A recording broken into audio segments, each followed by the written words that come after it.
Welcome to the Golden State Media Concepts Beauty Tips Podcast, the show that gives you advice on everything from hair to fashion to skincare products. We'll talk about the latest trends in makeup, hairstyles, and anti-aging remedies. And we'll cover all of the newest fashion trends. If you have an interest in or questions about the beauty and fashion trends that might work best for you, the Golden State Media Concepts Beauty Tips Podcast has got you covered.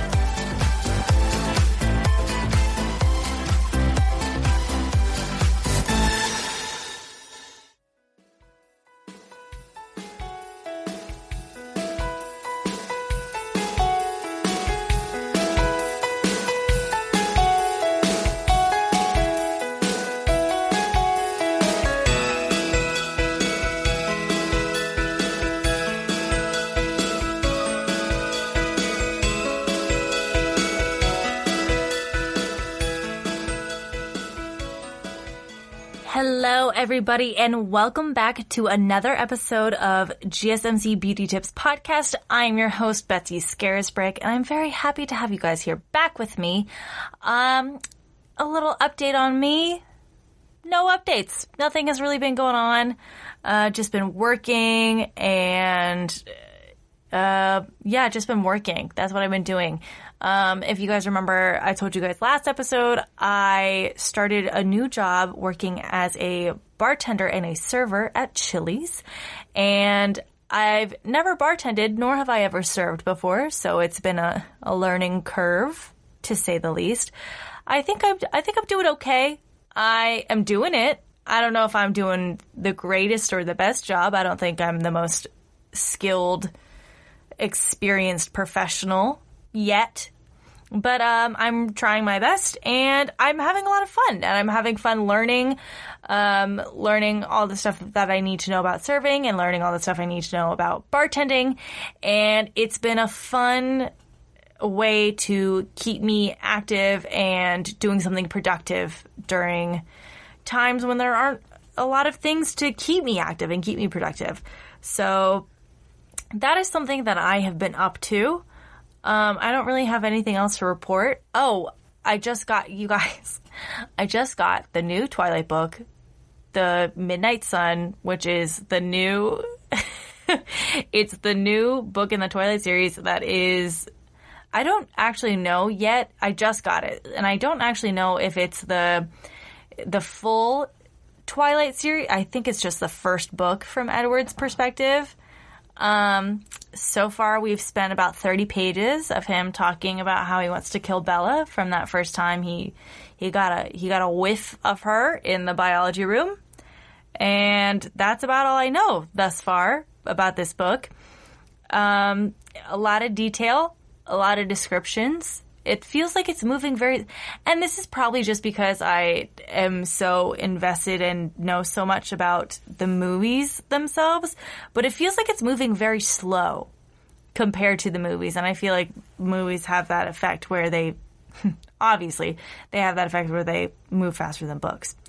But anyway, getting into today's episode. So earlier today, I went to a hair appointment. That's right. I went to a hair appointment in the middle of the pandemic because hair salons and nail bars and waxing salons and tanning salons, they've all started to open back up. So I'm going to tell you guys a little bit about my experience of getting a haircut during these crazy times, as well as giving you guys tips from a Q&A directly from my own personal hairstylist. Her name is Stacey Haley, and she rocks. So that's what we're gonna be getting into today. Today is all about hair and hair care and things you might not know and products that you should try. So with that, let's get right into the episode. So like I said, this episode, I'm going to be giving y'all some tips and tricks and words of advice from a professional hairstylist, my own personal hairstylist, Stacey Haley. Stacey's been a hairstylist for over 30 years, working in both North and South Carolina, and has been doing my own hair for the past 18 years.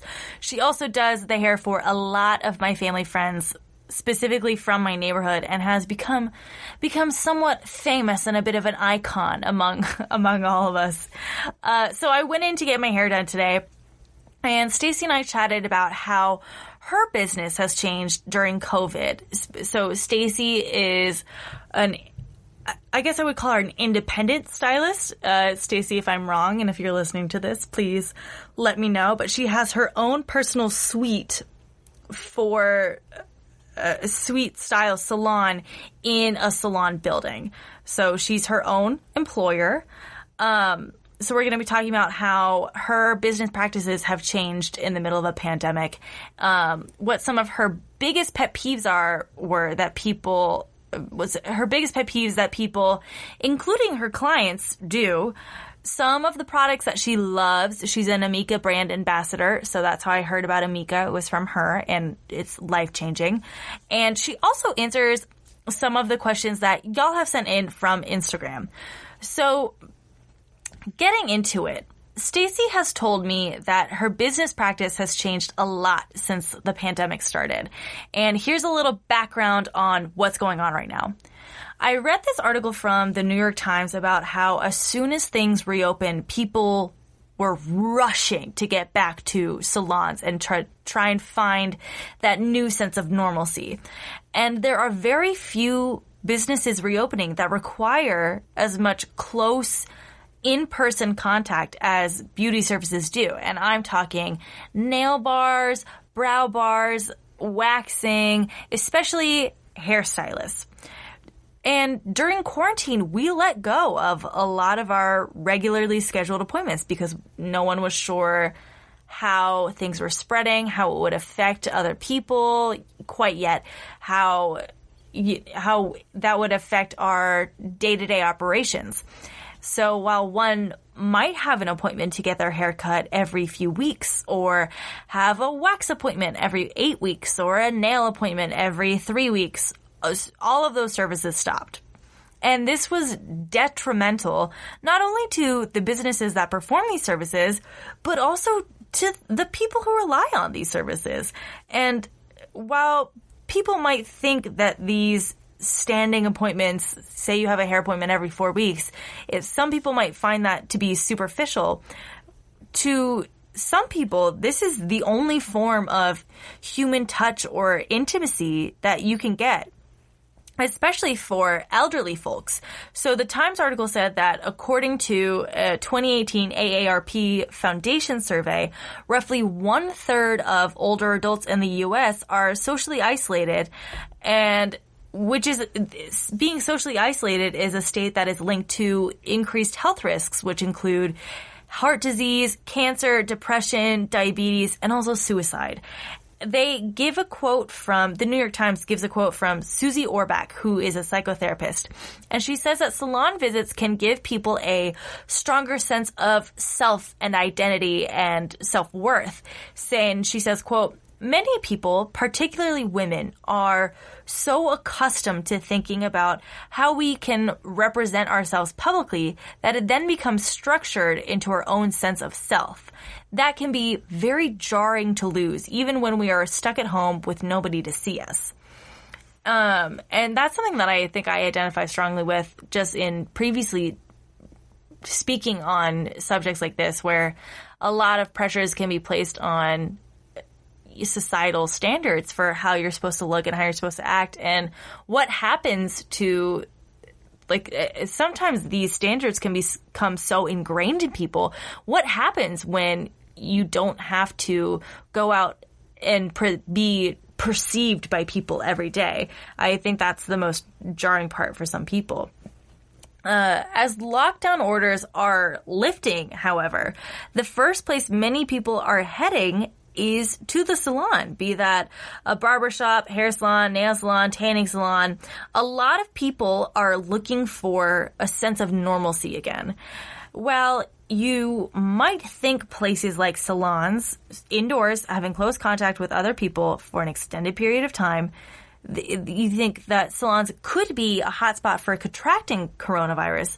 Only a handful of cases thus far have been linked to hair salons and nail bars, despite people still operating these businesses illegally. So in the beginning and middle of the quarantine, or people operating these publicly and illegally, not just behind closed doors, so to speak. I know a lot of people reported being aware of hairstylists and other beauty employees doing freelance work just out of their homes to try and make ends meet while their businesses were closed down. Y'all have also, more publicly, y'all have probably heard about the hair salon in Texas where the owner was fined $10,000 and spent 48 hours in jail as a political stance that people can get haircuts if they want to, that her business is a place that will accept patronage from people if they feel it's in their right to get a haircut.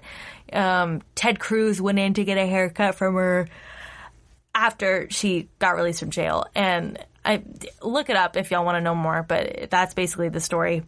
However, on the other side, y'all might have heard about how 2 stylists in Missouri both tested positive for COVID, and they became very sick. They came into contact with almost 140 clients, and then none of those clients fell ill. Only, I will say, their testing was a little bit, like they didn't test all 140. Only 67 of the clients agreed to testing, and all of them tested negative, which is a huge evidence for why people should wear masks. And this is a quote from the New York Times article that wrote about these 2 stylists.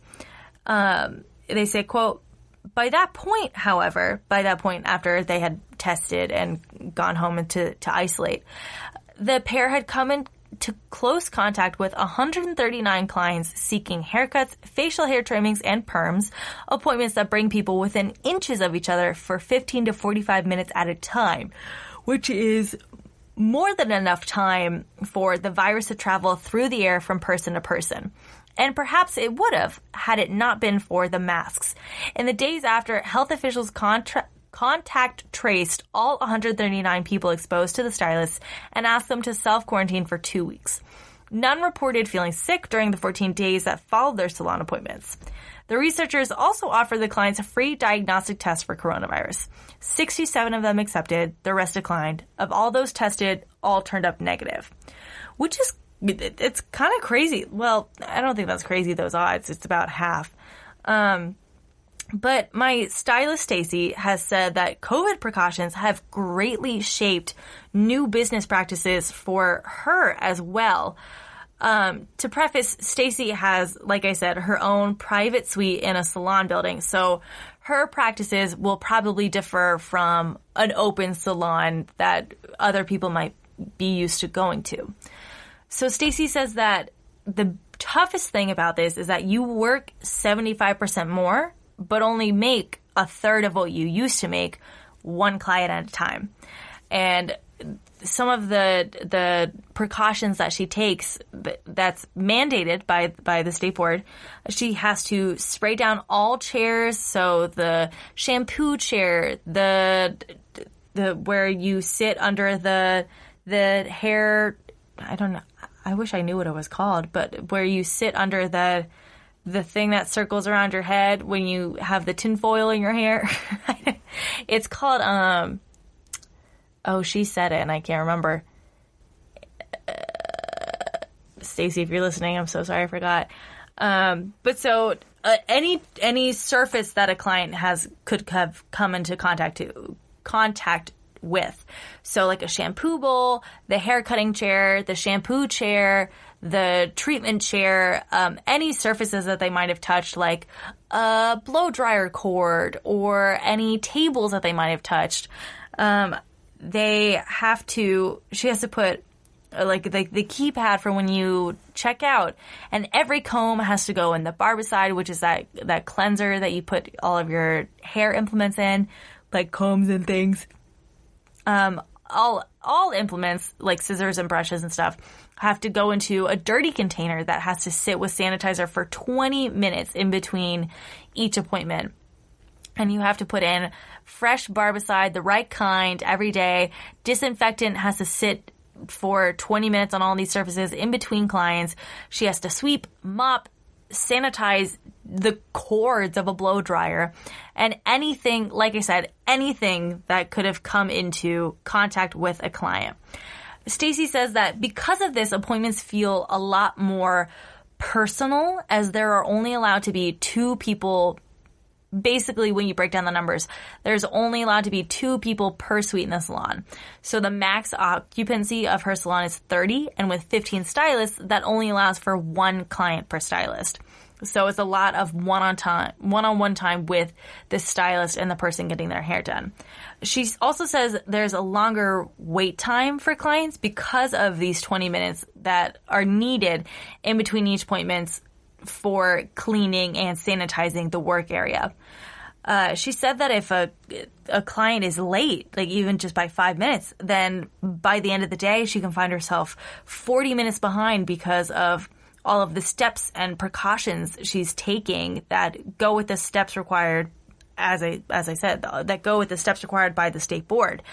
So due to COVID, when she's normally only around a month booked out for hair appointments, she's become booked out for more than 2 months with appointments of people planning around what the latest updates are with the virus. So when everything was happening, she scheduled people 2 months out because of the virus. And now with everything going on since the shutdown, she's now having people that are booked even more than 2 months apart.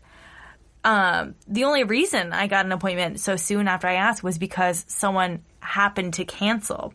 So let me tell you guys about what it was like from entering the building to leaving the building after my hair was done.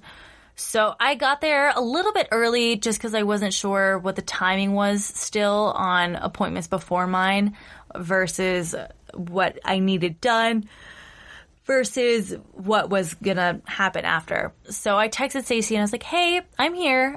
And she said, okay, having to sanitize everything now after her last client had just left the building.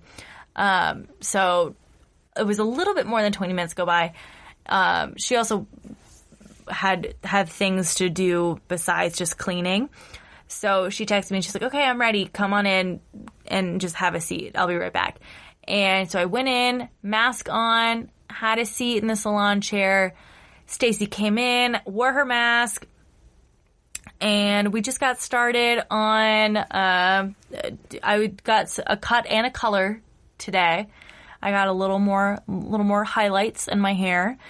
And Stacy was very adroit at, I believe that's the right word. Adroit, it means you're good at something. She was really adroit at doing all of the tin foils with mask on. I remember I got a little cut last time when things had started to open up again for the first time. I texted her and was like, hey, if you have any openings, let me know. Wasn't really expecting anything because I expected her to be backed up. So this is my second haircut in COVID times. And last time I was there, she actually had a neat little ribbon thing where she would tie it behind the ear hooks of my mask that would tie it down to the base of my neck so she could get in and get those layers correctly. But she didn't do that this time. Everything went perfectly fine with the cut and the color. Masks on the whole time. It was very much normal having everything that happened besides just wearing masks. I know my friend Samantha works as a receptionist in a salon, and they aren't doing washouts or anything, washouts or blowouts for the foreseeable future because of the pandemic. But Stacy, I think it's based on your comfort level as well. Stacy was really good about making sure everything was good with the washout. You know, masks are the most important part. And yeah, I mean, there's not much to report. It was just masks on. There was a bit of an extra wait time in between appointments because of the sanitizing process.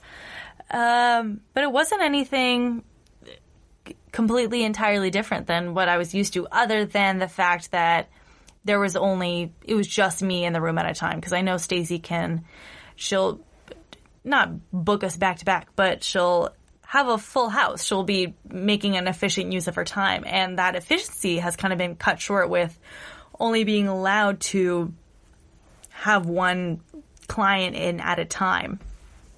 But overall, it was very normal. It was a great experience. I love getting my hair done, as I know a lot of people do. It's just, take a look at the animal kingdom. People love grooming. But that's all I have for this first segment, and that was us talking about getting your hair done during COVID. Coming up next, we're going to talk about some of the pet peeves that Stacey has as a professional hairstylist that people will do at home. Mostly it's stuff that people will do at home that she will have to come back in and fix. So stick around and we'll be right back. The GSMC Life and Happiness podcast takes you on a journey of exploration. We'll discuss tried and true methods alongside the latest trends of how to best live your life to its fullest and happiest. From psychology to meditation, science to self-help books, the GSMC Life and Happiness podcast will help you to discover what makes you happy and how you can live life being the best you possible. Download the GSMC Life and Happiness podcast on iTunes, Stitcher, SoundCloud, Google Play, or anywhere you find podcasts. Just type GSMC in the search bar.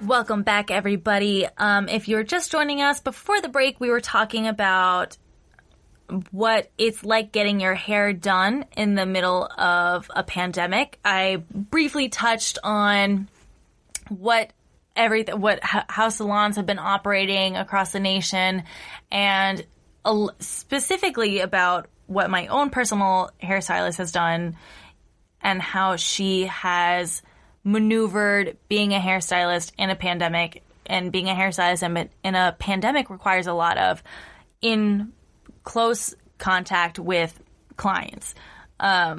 So yeah, moving on to the next thing I want to talk about, and these are some of Stacey's biggest pet peeves as a professional hairstylist. Mostly these are things that people will do, like a DIY thing at home that they'll come in crying and she'll have to fix, as she said. But to preface, there's no question that one of the things people were really missing during quarantine, not everybody, but a lot of people, one of those things that you didn't really know how much you took for granted. And it was having a hairstylist, having a regular hair appointment. Especially, I know a lot of guys who felt like their hair was getting too long and unmanageable, and they weren't used to it, and not being able to just go and get that trim. I know a lot of my guy friends were complaining about having hair on the back of their neck that they weren't used to. So I think that having hair salons open is something that people were really taking for granted. According to figures from the research firm Nielsen, between March and June, hair dyeing products sold online more than doubled, from 50 million to 128 million in sales as compared to the same period last year. Hairstyling items increased by 20%, and sales of men's hair clippers in physical stores jumped 53%. However, a lot of these trends reflect that people were doing hair care at home. And this is one of Stacey's biggest pet peeves, because people will, quote, play stylist and then completely screw up their hair. Full disclosure, do whatever you want to your, I guess I should say disclaimer. I think you should do whatever you want with your hair. We've obviously seen plenty of success stories on TikTok and YouTube of people completely changing their own looks with box bleach and also box dye and their own pair of scissors. So keep in mind, these are Stacey Haley's pet peeves when it comes to people playing stylist and then coming in needing to fix the situation that they've created, which they could have just avoided by going to see a stylist in the first place. So like I mentioned, one of her biggest things was the DIY hair at home, cutting your own hair. The worst thing that she sees, I asked her what the biggest thing that she sees that people need to fix, and that's people giving themselves bangs. She says it can range anywhere from people having bangs almost up to their hairline or having it short on one side, trying to go to the side, like getting a side bang because she, quote, they've seen her cut it that way before, which she laughed out loud to me and was like, when have they ever seen me cut their hair like that?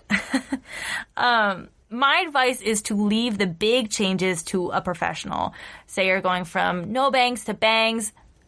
I personally would never attempt trying to give myself bangs because guess what? I know I would screw it up. Somehow, one way or another, I would screw up giving myself bangs and I would be the one going in to Stacey, crying, begging her to fix my mistake.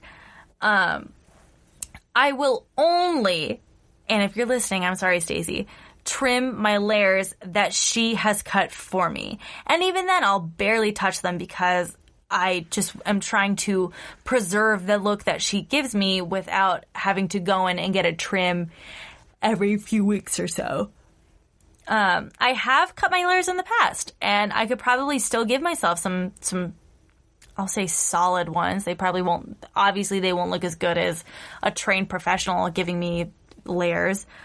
But if I have the resources to get my hair professionally cut and layered and styled, I will certainly do that. Like I said, the worst thing she sees are bangs, and it's people trying to give themselves bangs or trying to trim their own bangs, and then they just take it a bit too far. Stacey says in normal circumstances, so COVID has kind of thrown a wrench in this, but she will give free bang trims to anyone who comes in, and it would just be a matter of you popping in, getting your bangs trimmed, and then leaving without you having to do anything about it. And obviously, I'm sure COVID has maybe changed the way a lot of salons work, but I think it's worth asking your own personal stylist, hey, what do you do for bangs? So you don't, create a mess of your own. Something else Stacey hates seeing is people bleaching their own hair. And she didn't really get into specifics with bleaching. She was just like, I don't like it. So from an article from Pop Sugar, here are some reasons why you shouldn't bleach your own hair at home. According to colorist Rachel Boat and blonde hair specialist Harriet Muldoon, bleaching your own hair just is not worth it. Muldoon says, quote, these are skills that have taken us years to perfect. When lifting your base color with bleach, there are more than one factor to consider, such as varying strengths of peroxide and the risk of overlapping bleach with already lightened hair, which can cause damage and banding through the hair and cause complications in the future. The other stylist, the colorist, Boat agrees and adds that the bleaching process is super tedious, saying, quote, it's not a single process where you put the bleach on, wait 20 minutes, and take it off. Everything from the application to the timing is super meticulous. And I mean, hair mess-ups are one thing, but hair breakage is something you just can't fix. As a blonde myself, I definitely understand the desire to try and fix your hair tone yourself because of roots from hair growth or because of brassiness. And these two stylists in the Pop Sugar article say to focus on toning your hair to take away from regrowth or brassiness. And Stacey agrees with this and always suggests purple shampoo to people with blonde hair to fix their tone.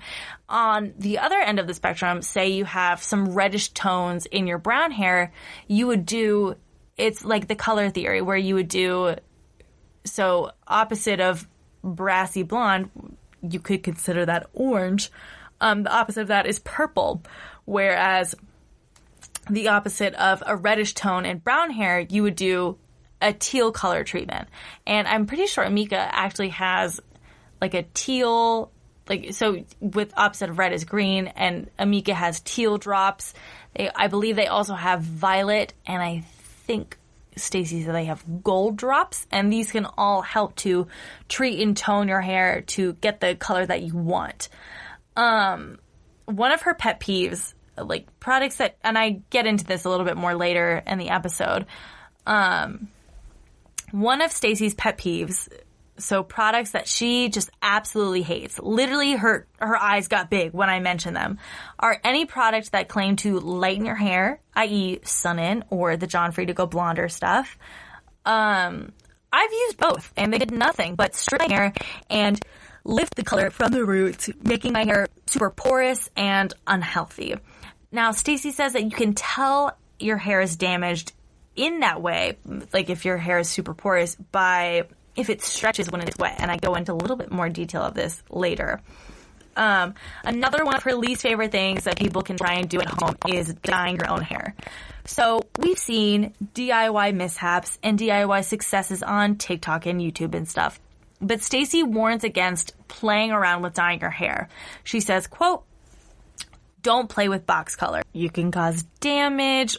And not only that, but color on color is darker. So when people see this beautiful color on the front of the box, 9 times out of 10, it turns into a disaster and they come in crying. However, she does say that one thing about color is that when you color your hair, it can be corrected. Coming back from COVID, Stacey says that she's had to color correct a lot of hair from people, you know, just trying to save their roots or maybe make a fun change that didn't go so well. Another one of Stacey's pet peeves is buying products off of Amazon. She says that you don't know what you're getting and you don't know where it's from. So if you have a product that's specifically for salons, and there are a lot of products that are sold solely to salons to be distributed to consumers, you shouldn't be able to get it anywhere else. But on the other hand, a lot of times if salons will go out of business, they can take their stock and sell it to places like Target, Walgreens, CVS, Amazon, which means you never really know exactly where you're getting it from. And she's not a fan of drugstore products, but the worst one she says to use is Pantene. Stacey says that Pantene is basically floor wax and only rests on the top of your hair, making it shiny, but then in the long run makes it much worse because you're not getting any of the moisture or hydration or repair that your hair actually needs. It's all just surface level. She says, quote, "You could literally put it on your dog to repel dirt. It's so much like a floor wax coat." She also says that for drugstore products, if you really, really have to purchase a drugstore product on the fly, you should look for brands that are older. So she mentioned Clairol. I don't know what the equivalent, she said it used to be Clairol. She doesn't really know what the equivalent of that is today. I know some solid drugstore brands that I have used include Paul Mitchell and the OGX brands. Those are just some brands that have worked well for me in the long term. But now I do use Amika products because that's what is recommended to me from my hairstylist.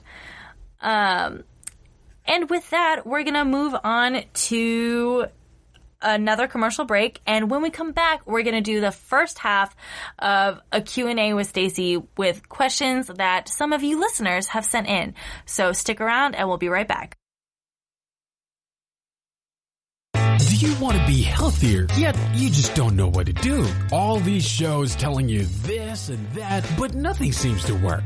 Well, listen close. Golden State Media Concepts has got something great for you. The Health and Wellness Podcast dedicated to workout trends, healthy eating habits, diet, and everything about healthy living. Join us in our banters as we help you not just live life to the fullest, but live it to the healthiest.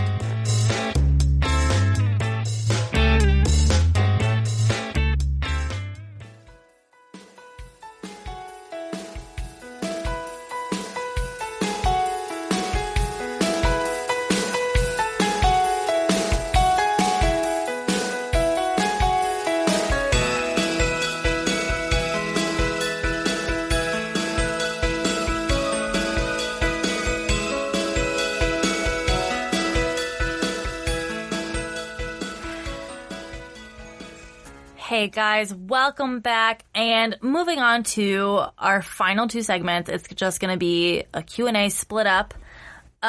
Before the break, we were talking about my personal hairstylist. I should rephrase that. The hairstylist who does my hair. She's not my own personal stylist. But so we talked about some of her pet peeves of people's DIY stuff that they think is good for that they think is fun to try, that they can try while they're at home. We also talked about what it's like getting your hair done in the midst of a pandemic and what precautions people are taking and how that's kind of changed the nature of the industry. Now, moving into our next segment, we're going to do the first half of the Q&A right now. And these are all questions that were sent in by listeners on our Instagram page. So if you have yet to go and give us a follow, please go ahead and do that. We post some updates on there, and we'll post when new episodes are uploaded. So be sure to give us a like on our posts and a follow on our pages and a comment wherever you so feel. Okay, so starting with the first question. One listener asked, what cut looks good with a round face? So Stacy says that for a round face, you should try to avoid a lot of layering around that's directly framing your face, because most of the time your ultimate goal with a round face would be to elongate it and look more of an oval shape. However, it depends on so many different factors like the shape of your head, the size of your head, the size of your face, and as far as targeting goes, colors are more targetable than styles.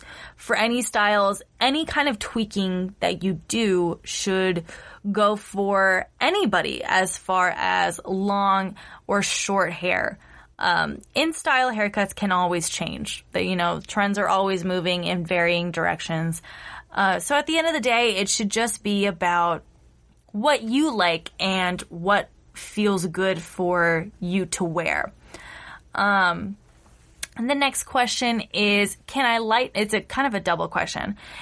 So someone asked, can I lighten my hair without damaging it / using products like Sun-In or John Frieda Go Blonder?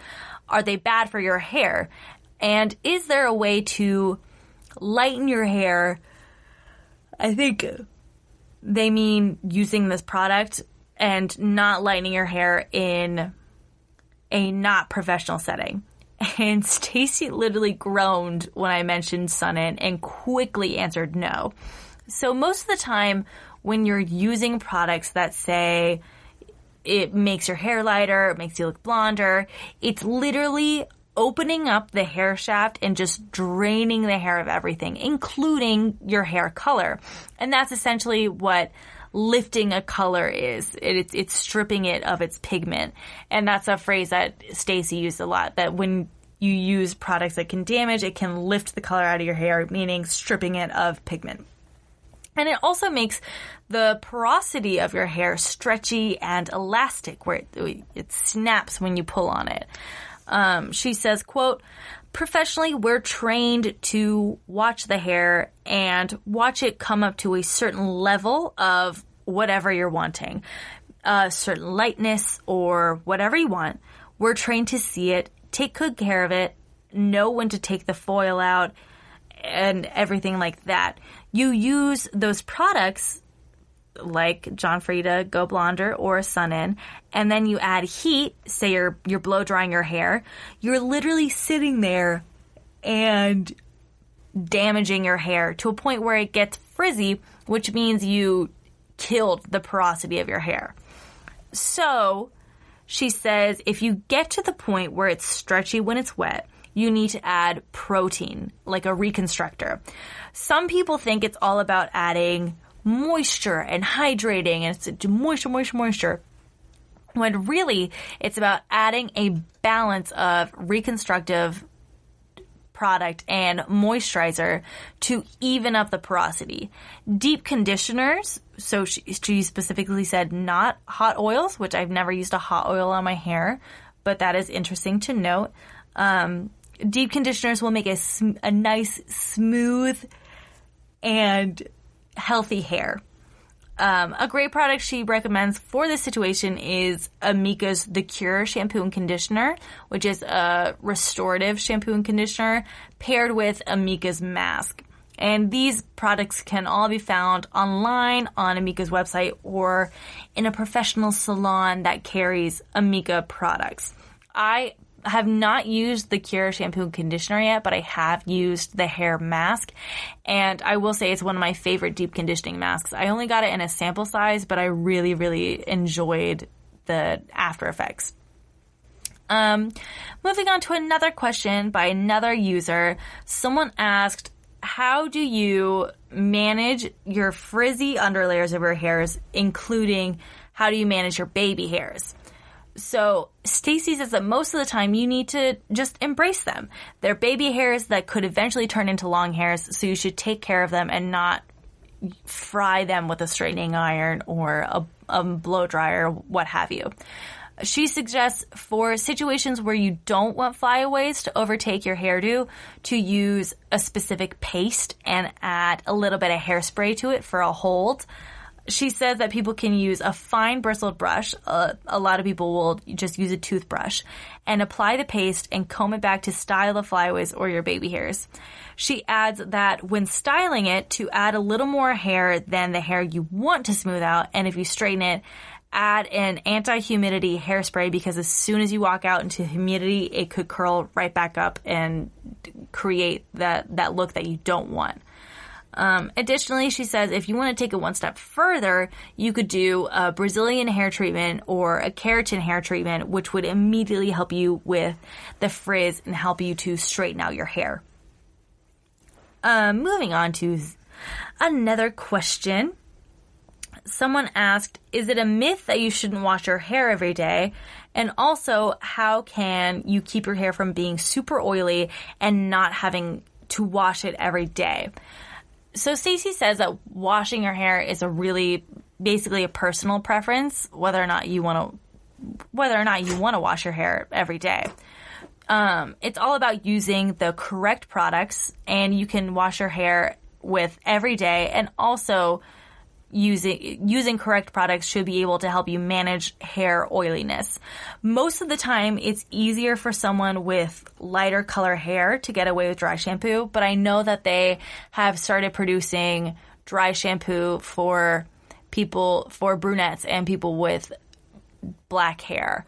So I think when she says it's easier for dry shampoo with lighter hair, she means just the generic kind that people have been producing up until recently.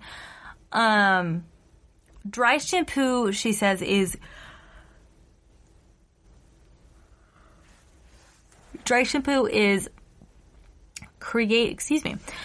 created to freshen up a style, not to prolong people not washing their hair. So that was news to me. I don't super duper use dry shampoo all that often, but I definitely do use it to prolong not having to wash my hair. she also says that brushing your hair is an important step in minimizing oiliness because it takes the oil buildup out on that, which is on your scalp near your new hair growth, and brings it out to the ends of your hair where it's most dry. And she says that there's no better hydration for dry ends than your own natural oils to condition your hair from its root to its tips. So if you, and that's 100% true. So like if you compare the shininess to your new hair growth, so that's your hair right up by your scalp, to mid shaft, which is the hair that falls around your face, to the ends of your hair, your new hair is obviously more shiny because it's fresh. It has yet to be damaged by not taking care of it properly, or by heat treatments, or by, you know, just the daily life. So the best way to take care of the full length of your hair is by brushing it so you can get those natural oils from root to tip. So people like my mom and I, we can go up to a week without washing our hair. And that's when we've had like a busy week, but we haven't, it's not super gross, I guess you could say. It's not like super noticeable. But the most important thing, Stacey says, is to make sure you're dispersing. So we go a week without washing our hair. How do we make sure that we're not just having our pores all clogged up on our scalp and depriving the rest of our hair of nutrients? So she says that the most important thing is that you're dispersing the natural oil in your hair by brushing it. If after you've brushed it a couple times and you still feel the need to use dry shampoo, definitely do so. But the important thing, especially if you're trying to stimulate hair growth, is that you don't want your pores to be clogged in your scalp. So that means brushing it and making sure that you're not using dry shampoo that will get all cut up in there, and just making sure that you're taking care of your hair. So those are the first half of the questions that we have, and we're going to take our last break, and when we come back, we'll finish up with the second half of the questions. So stick around, and we will be right back. Do you want to be healthier, yet you just don't know what to do? All these shows telling you this and that, but nothing seems to work. Well, listen close. Golden State Media Concepts has got something great for you. The Health and Wellness Podcast, dedicated to workout trends, healthy eating habits, diet, and everything about healthy living. Join us in our banters as we help you not just live life to the fullest, but live it to the healthiest.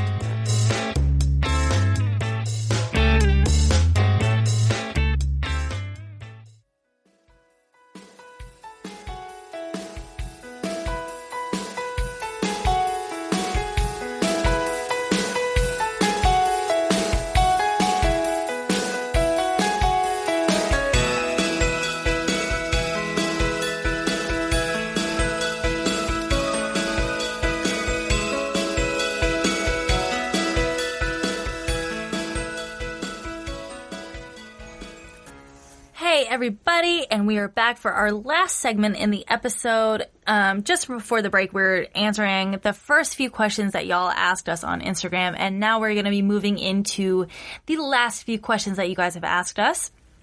So just hopping right into it. One listener asked, are there certain styles to wear to bed to minimize breakage? And the number one thing Stacey says is to not wear a rubber band in your hair. And you should, especially, just generally speaking, don't put a rubber band in your hair when your hair is wet. And the key to minimizing breakage is to avoid snagging your hair or avoiding kinks in your hair that are caused by breakage points from rubber bands.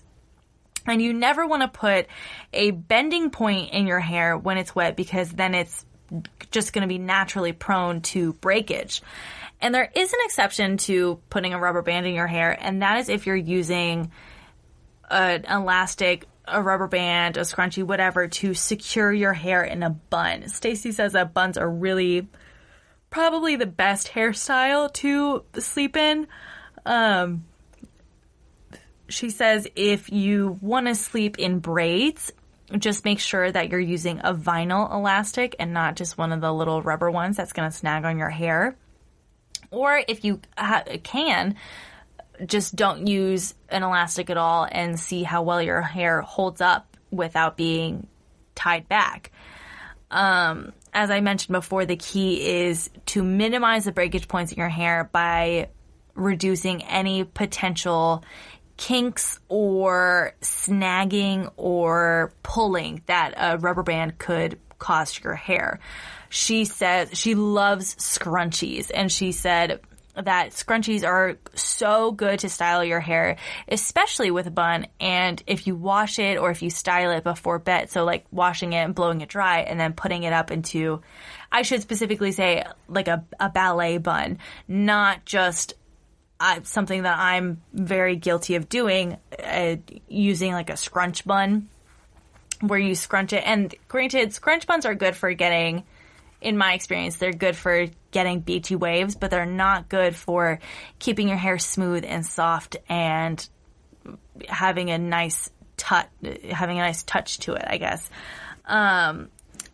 But so she says that if you style it before bed, like blow drying it or just letting it go into a bun damp, and you wake up when after sleeping overnight in this bun, and you have these really pretty voluminous curls. Sometimes they can be waves depending on what layers you have in your hair. I know that when I don't have any layers, they're just kind of soft ringlets. But when I do have plenty of layers, especially like fresh layers, it becomes more of a beachy wave with smaller curls.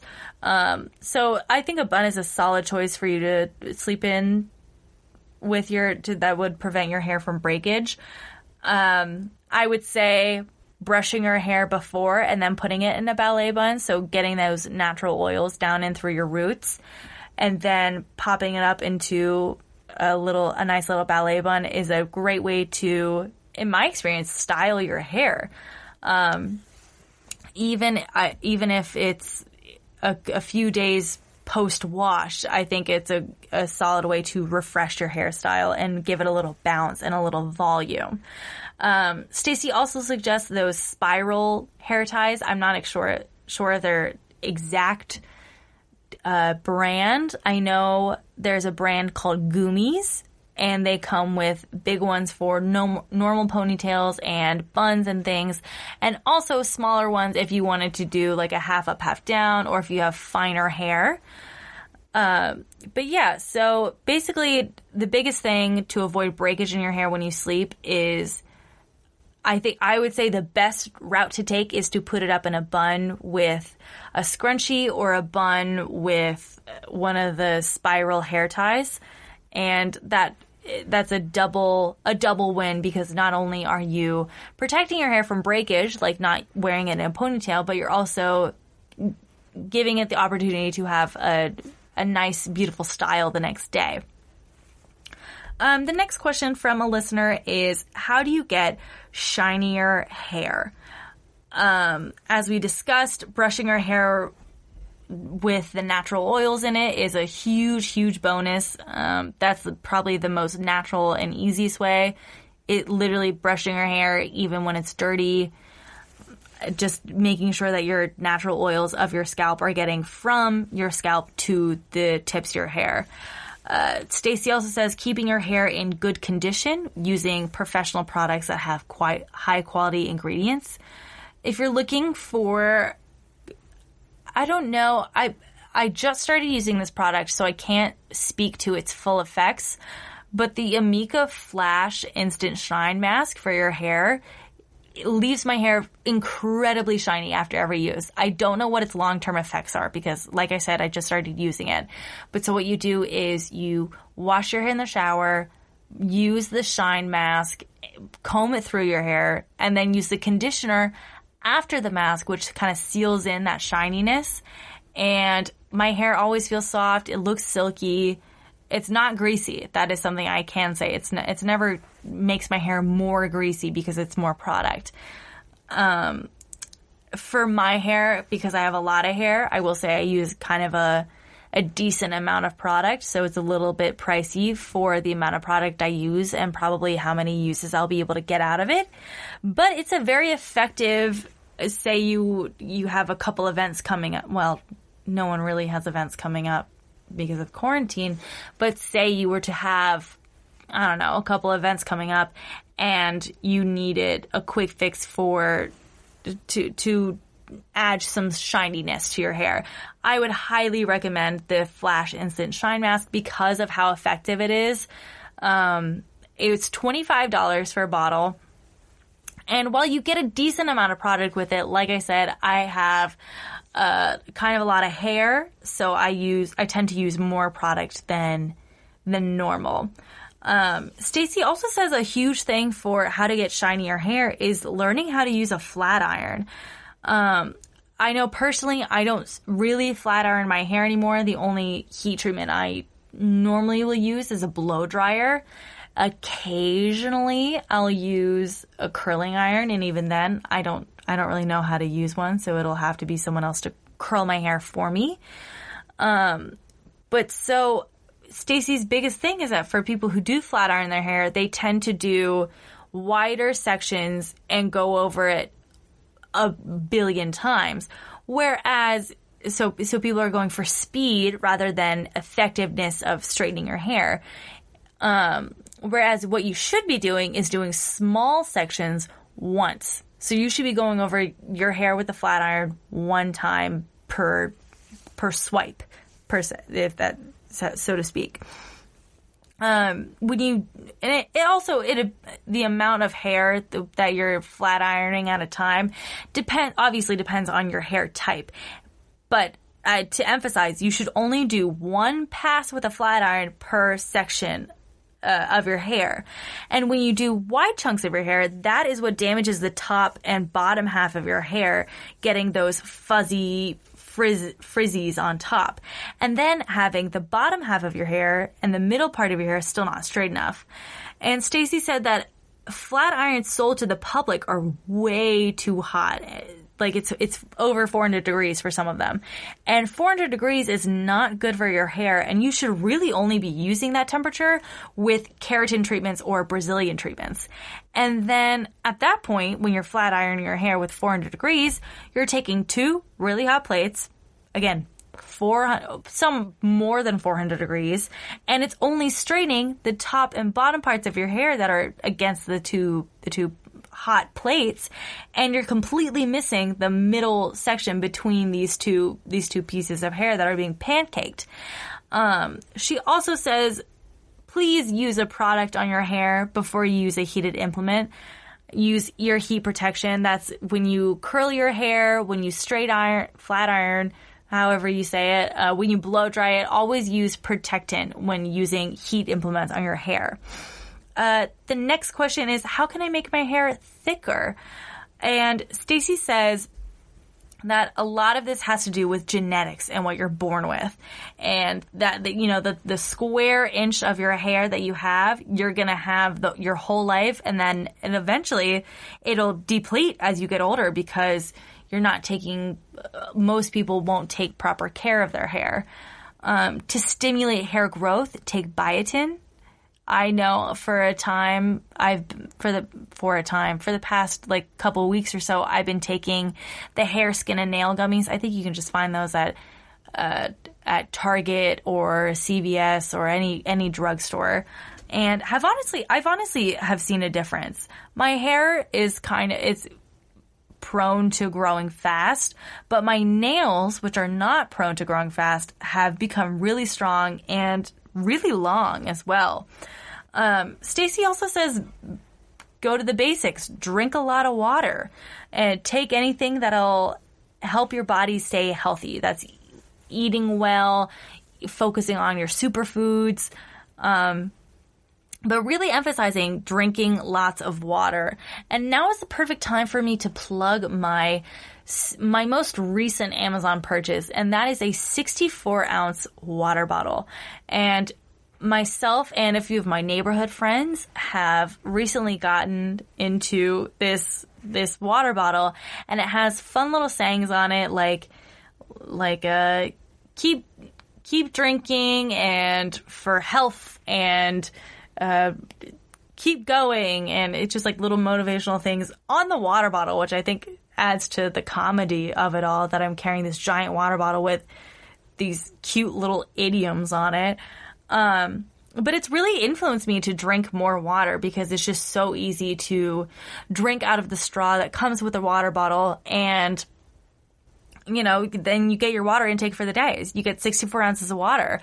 And you can drink 2. I know people who do drink 2. I've drinking 2 myself several times before.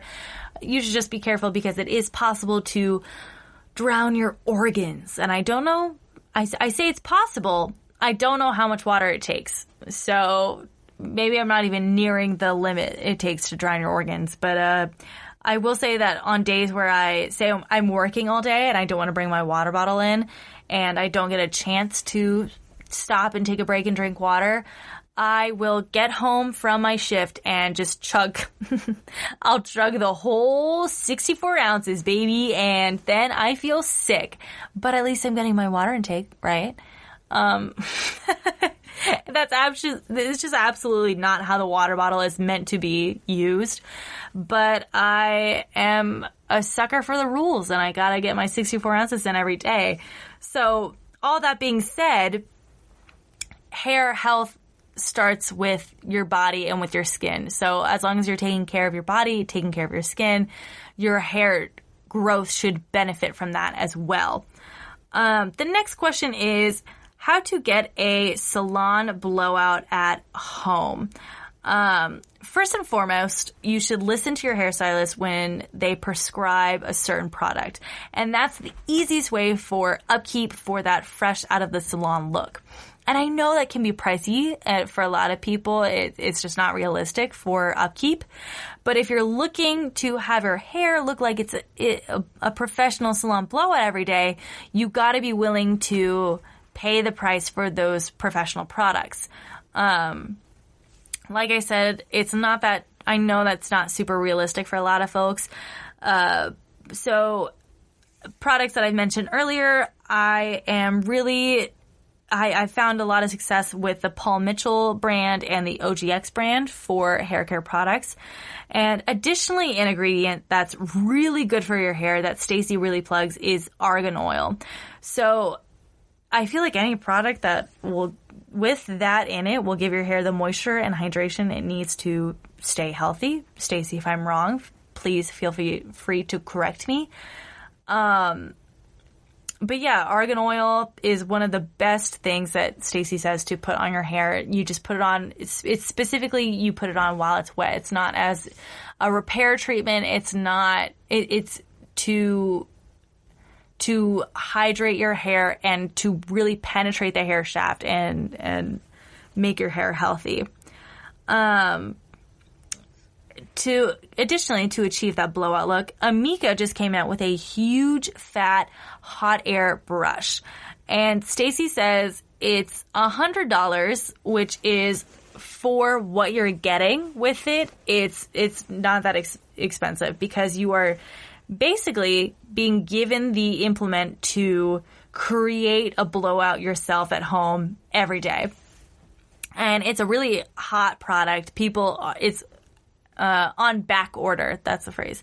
It's on back order every time it comes back in stock.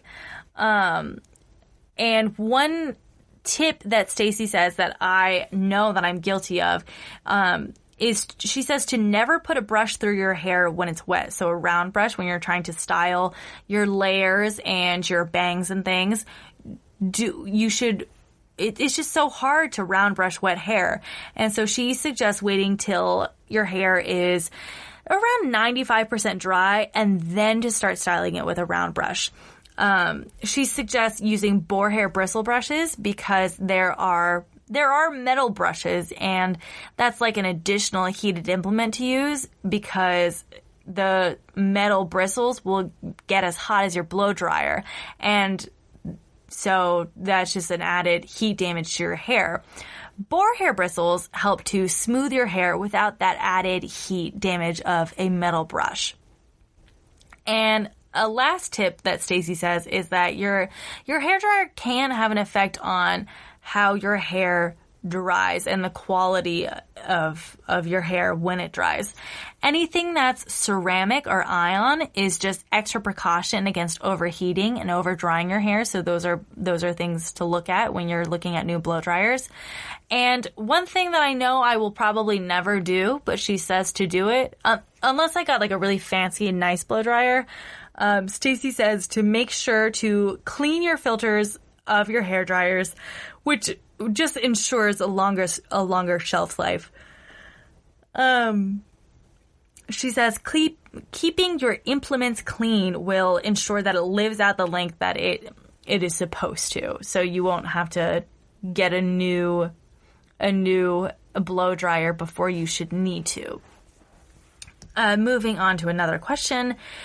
Someone asked, what are ingredients to avoid in shampoo and conditioner? And I know people have heard about these two ingredients a lot, but it's the sulfates and the parabens. Sulfates are what make your shampoo bubble, and it's more expensive when you go into products with no sulfate because people think it thinks that it uses more to lather and get that soapy lather in, whereas the bubbles aren't really that important. It's better for your hair, in fact, if you don't use it at all, because sulfates can really dry out your hair and strip it of its moisture. Stacey also cautions against parabens, and they are things that clog your hair cuticles, which suffocate your hair and then dry it out. She also says that sulfates and parabens, you should be cautious with them because of allergies. A lot of people are allergic to a lot of things, and those include various sulfates and various parabens. The worst product with parabens in it, we know, is Pantene. Stacey hates Pantene. She says never use Pantene. And finally, with ingredients in your shampoo and conditioner, take a look at the first ingredient in your shampoo. If you take a bottle of professional stylish shampoo and a bottle of drugstore shampoo, the professional shampoo will be a lot thicker because the first ingredient isn't water. A lot of the time you're purchasing water and a drugstore shampoo, and it's going to take a lot more product to even get a lather and make it feel like your hair is clean. So those are some of the things that Stacey has recommended to us. We learned a lot from her, going from things ranging from how hair salons are operating in the middle of a pandemic. We've learned about some things that might bug your hairstylist when you go in to fix whatever DIY mess you've created, if you did create a mess, because also we know you can be really successful with DIY stuff. It's just one of Stacey's personal pet peeves is having to fix the mess that could have been avoided in the first place.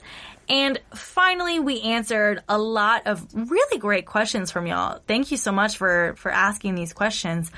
I know I learned a lot personally about my own hair care routine, even new things that I didn't know from Stacey beforehand, things that I will definitely be implementing in the future. I think the thing that I'm most excited about is to try out that Amika hot air brush.